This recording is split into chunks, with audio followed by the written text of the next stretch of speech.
Hi, my name is McKenzie, and today we're going to be talking about stigmas and stereotypes of sexual assault.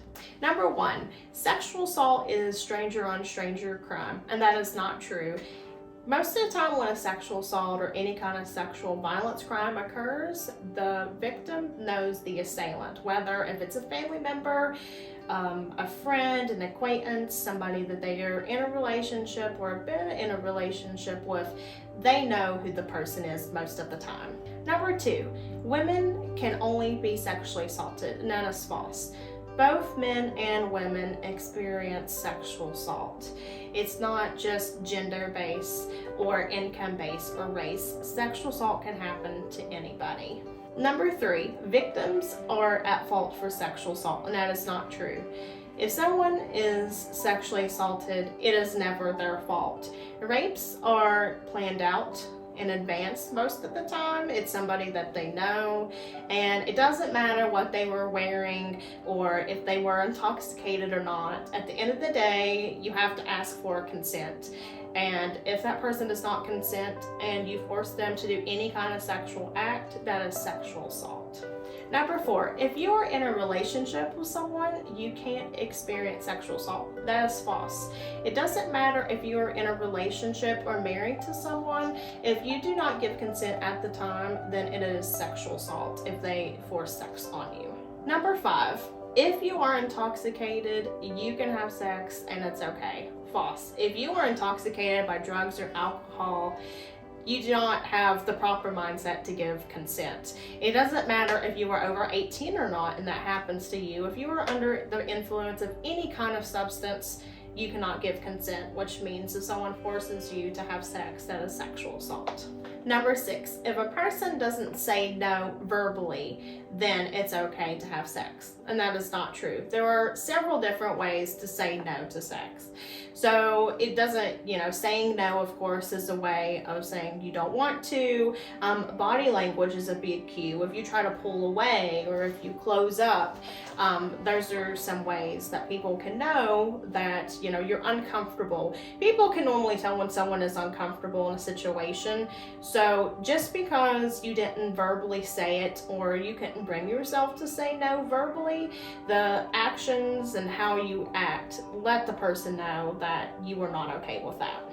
Some other factors that can make it difficult for people to verbally say no is age difference. If you have a younger kid or a child who is being forced by an adult to do any kind of sexual activity with them, that adult can say, oh, well, if you don't do this, I'll do that, or just whatever the situation may be, and retain and get power and control over that kid to make it to where they feel powerless in the situation, because a lot of people and abusers will say, well, I'm the adult and you're the kid and you're going to do what I want you to do. So that could be one factor that a kid might not be able to say no, is because they're scared in that situation.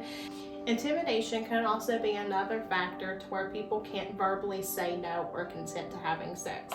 If you have somebody who is taller and stronger than you in a situation, you could fear that they could physically hurt you worse if you don't do what they say. And although you didn't try to fight back or you didn't try to run away, that still doesn't mean that you gave consent to have sex. Number seven, false rape and sexual assault reports are common, and that is false.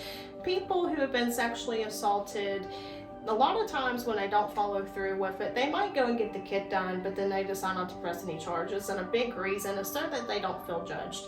A lot of times with sexual assault victims, they will feel judged by people saying, oh, well, she was intoxicated, or she was dressed inappropriately and she was asking for it, or he. And that is not the case. Nobody asks for sexual assault. And at the end of the day, it's never the victim's fault. It is the assailant's fault who does that. Number eight, it is impossible to get pregnant from a sexual assault, and that is false.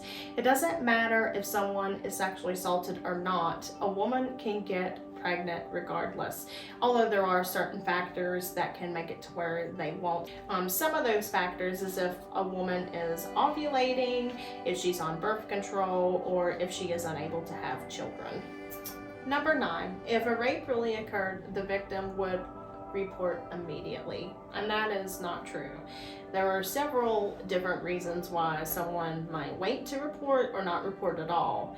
If they get the sexual assault kit done and they don't want to press charges at that time, then it can be held. So if they ever come back later in life and they decide that they want to press charges, then that kit is there and the evidence is there to prosecute that case. Unfortunately, over 90% of sexual assault cases don't get prosecuted. And there could be several different reasons for this, but a lot of times victims, they keep on going through all this stuff. They go to court over and over. They have to constantly tell people their story over and over, and it really does take a toll to tell people what has happened to you multiple times. So a lot of times people just want that part of their life to be over with. When someone has been assaulted, whenever that happens to them, they have to create a new life for themselves because the person that they once were before is not there anymore.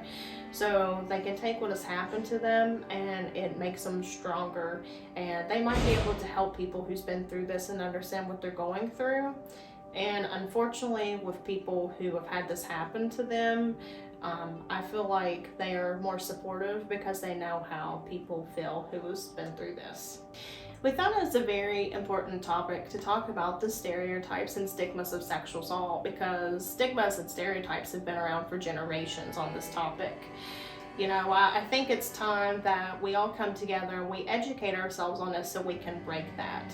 You know, sexual assault is never the victim's fault.